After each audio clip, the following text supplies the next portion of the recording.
Okay, so this evening we're going to talk. I'd like to offer a talk about the precepts in Buddhism.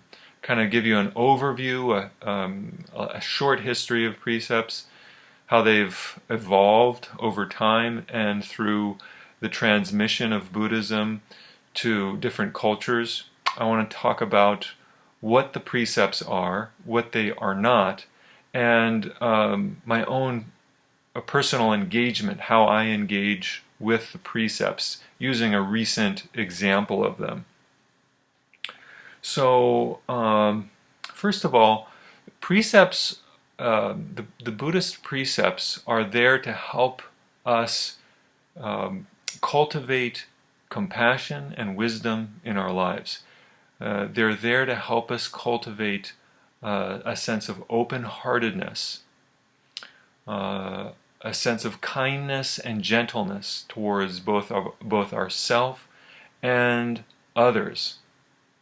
So that's the kind of the intention, and we want to keep sight of that larger view of the precepts. They're there. That this is the aim of the precepts, and in the Buddhist tradition as a whole, there's a whole spectrum of attitudes and views of the precepts, from very conservative to a kind of a literal understanding of the precepts, almost as though they're like the commandments, to a more liberal approach to the precepts. And I tend to be on somewhat more liberal side with regards to how I understand the precepts. So what are the precepts? The precepts, I'm just going to go into the 5 precepts that were around at the time of the Buddha. Actually, these 5 precepts predate the Buddha, and he used them. He used them for himself and for his Sangha. So the 5 precepts are simply not to kill, not to lie, not to steal, not to commit sexual misconduct, and not to take alcohol. And the last one I want to expand a little bit. It's not just about not taking alcohol, but also not taking intoxicants.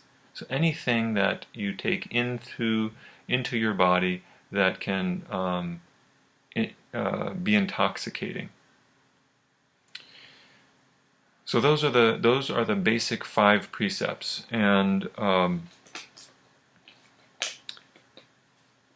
over time, in the time of the Buddha, as the Buddha ordained monks, the monks would do things that caused either harm to themselves or harm to others, and every time that happened, the Buddha would make another precept to demonstrate that this is not the way we want to act. It's not going to lead to the end of suffering.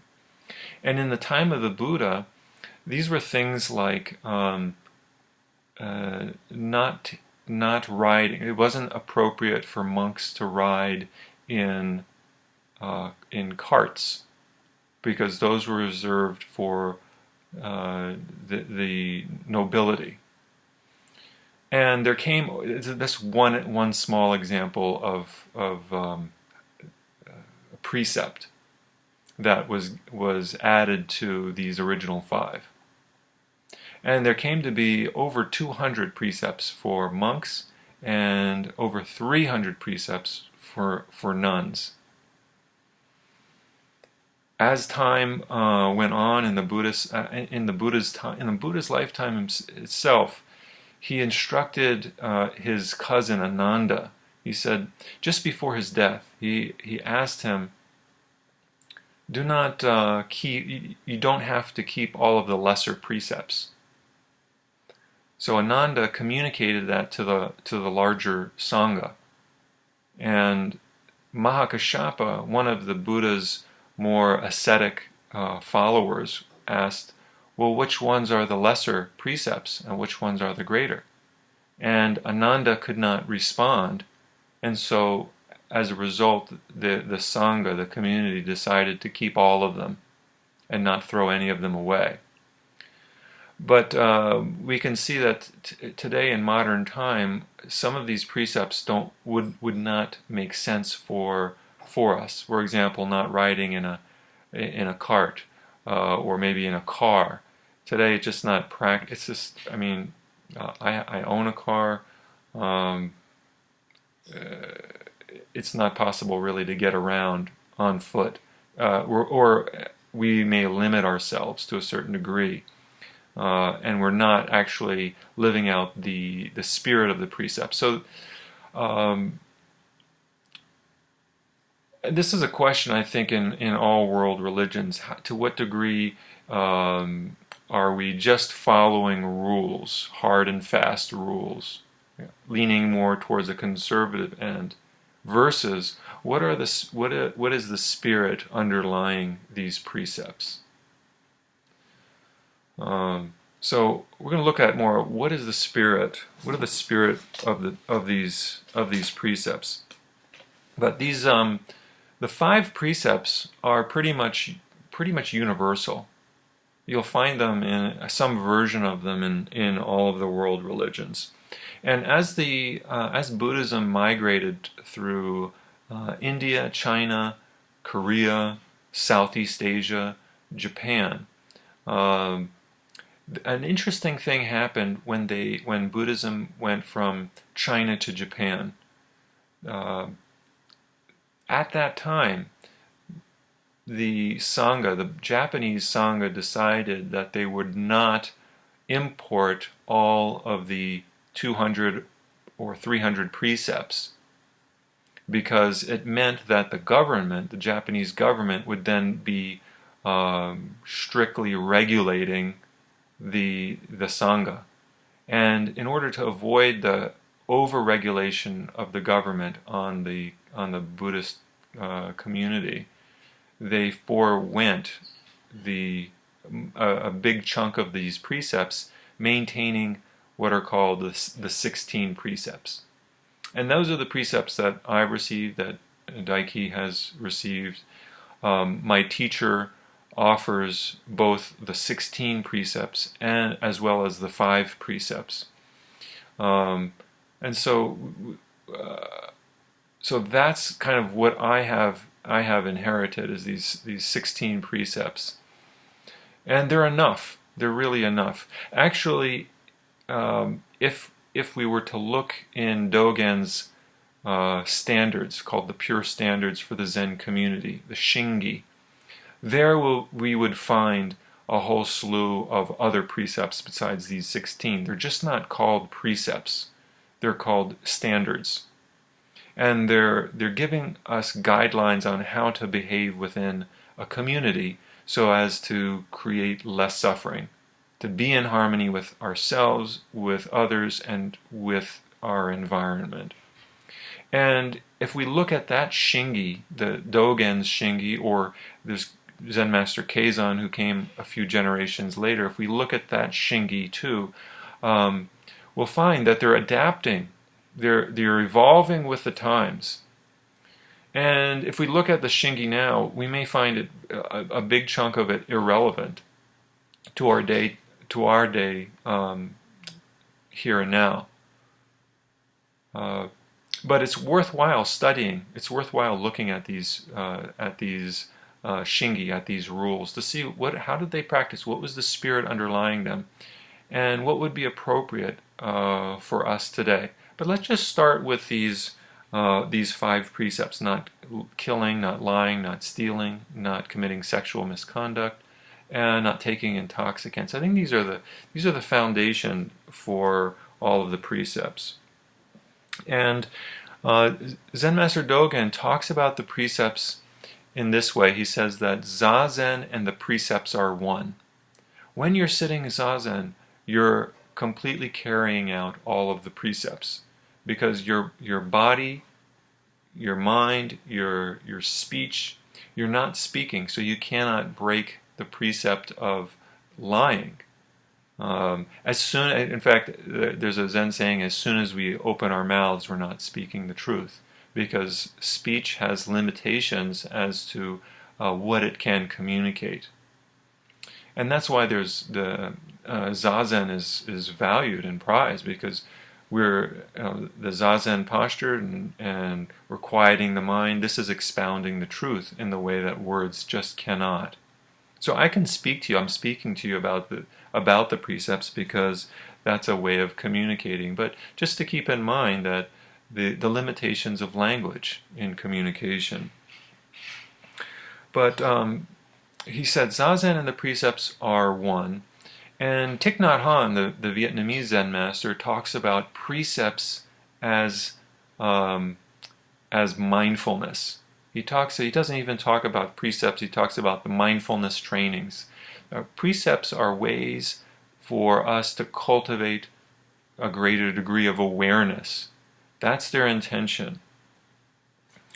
They're like a mirror that we can hold up before our mind to be able to self-reflect. It's for us. The precepts are for us to reflect upon our own life. They're not about me kind of dictating to other people how they should behave. They're not about an authority figure telling somebody else what they should and shouldn't do, or having control over your every action. It's more about having the opportunity to self-reflect, and we can use precepts as a kind of a guidepost. And again, that guidepost is that guidepost there is to help us to find out for ourselves ways that we can live that lead to less suffering, to more gentleness with ourself, and to bring us more deeply into awareness of the present moment. The more that we can bring our attention into the present moment, generally speaking, we reduce our anxiety, we reduce our suffering. A huge amount of suffering is just caused by a mind that just spins out into the future, spins out into our anxiety that's not really productive, or spins backwards into shame or guilt. So I'm not here to tell you what to do. The precepts do that. They give you guidance. And we ourselves, we have to be careful when we look at these precepts that, because each of us, I don't know about you, but certainly I can feel in myself, I have very high standards for myself, and guilt and shame can be part of what kind of an unhelpful pattern within myself. So if for example, if I break the precepts, I may feel a certain degree of guilt or shame about that. And I have to be careful. Feeling guilt or shame is not as much a problem as dwelling on it again and again. And then it just becomes kind of, we're beating ourselves up, not being able to carry out these precepts. And then it becomes no longer helpful. So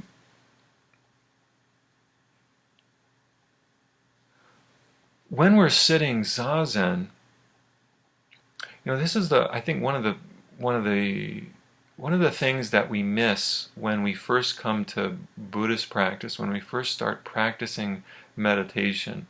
Often we start with meditation and we don't really talk or go or think about the precepts.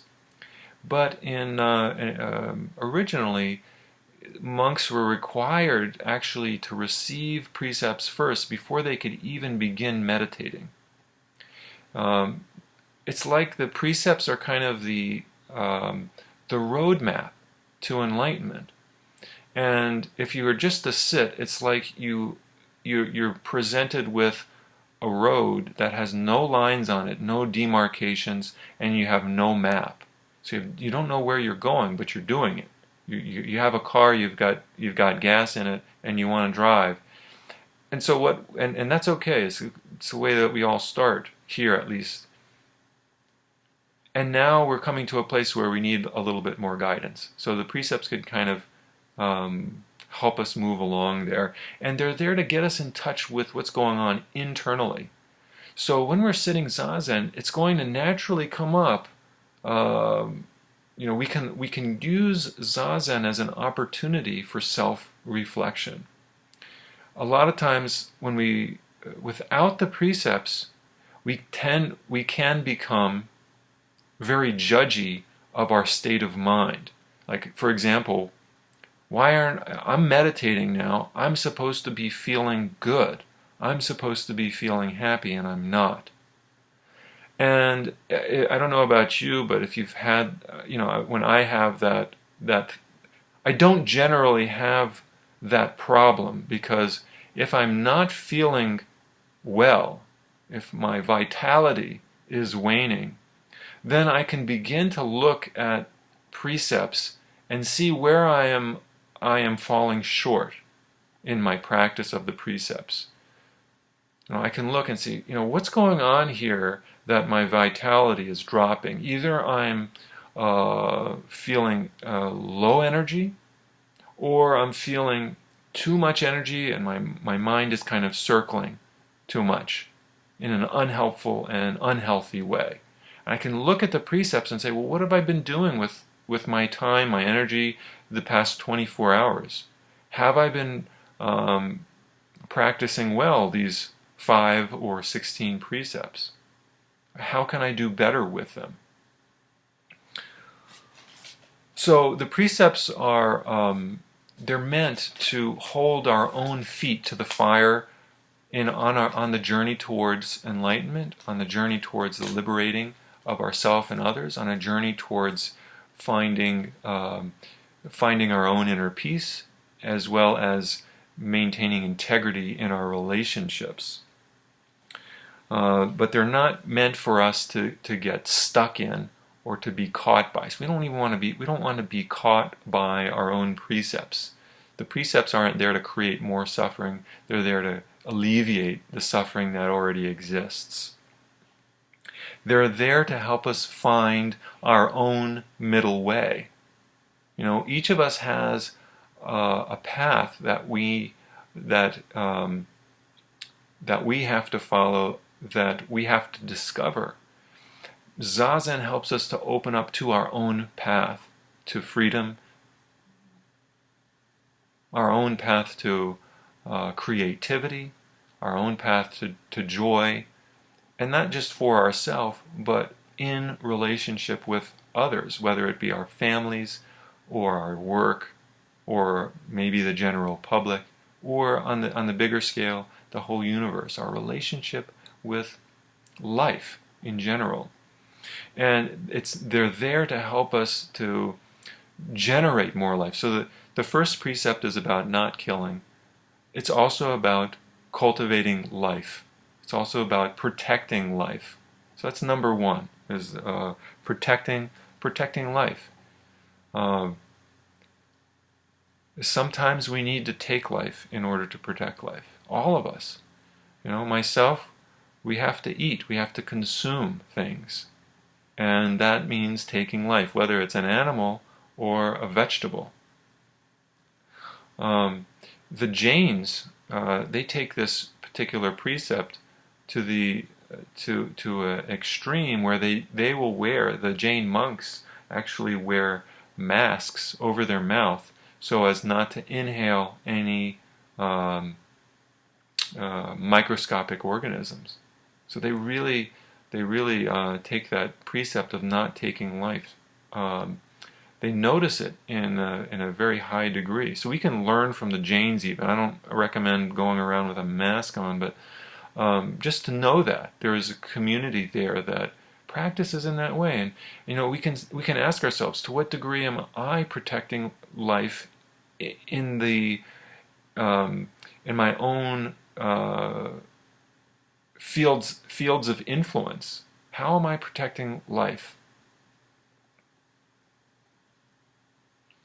And we can look at this from many different angles, including the way that we drive. The way that we consume gasoline, for example. But let's look at some of these other precepts. The way that we speak. So not to lie. How do we speak in a way that's truthful, that's honest, that adds vitality to our relationships. We can gauge, we can zazen. When we come back to zazen, we can come back and look at. We can look at, well, what are the conversations that I've had today? Have they been uplifting? Have I aided to the uplifting of this conversation, or have I aided and abetted a conversation that is just leading to a kind of degradation of others, maybe, like, for example, gossip or talk that doesn't really add to making positive changes. Granted, sometimes we need to talk about things that are not going well, so it's not saying that we should ignore that either. But again, how can we have conversations in a way that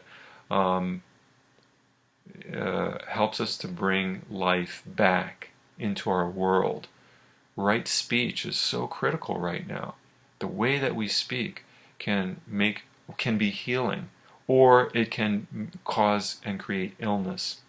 We have to be careful, for example, when we turn on the radio or the TV and listen to the news, listen to some of our politicians. It can be very, very hurtful, some of the words that people say. And that can be carried on. Those are examples for us at high levels. And we can, if we're not mindful, we may just, in our own lives, do the same kind of thing. If we're mindful of our speech, then we can take more control back. So, what comes out of my mouth, what comes out of your mouth, you're in charge of. Once it leaves your lips, it will create karma. And that karma is either going to have negative consequences on the world around you, or it's going to have positive consequences on the world around you. So putting some attention into how you speak is a practice, and there's many ways that we can do that. One teacher suggests, for example, doing a practice of not using any filler words.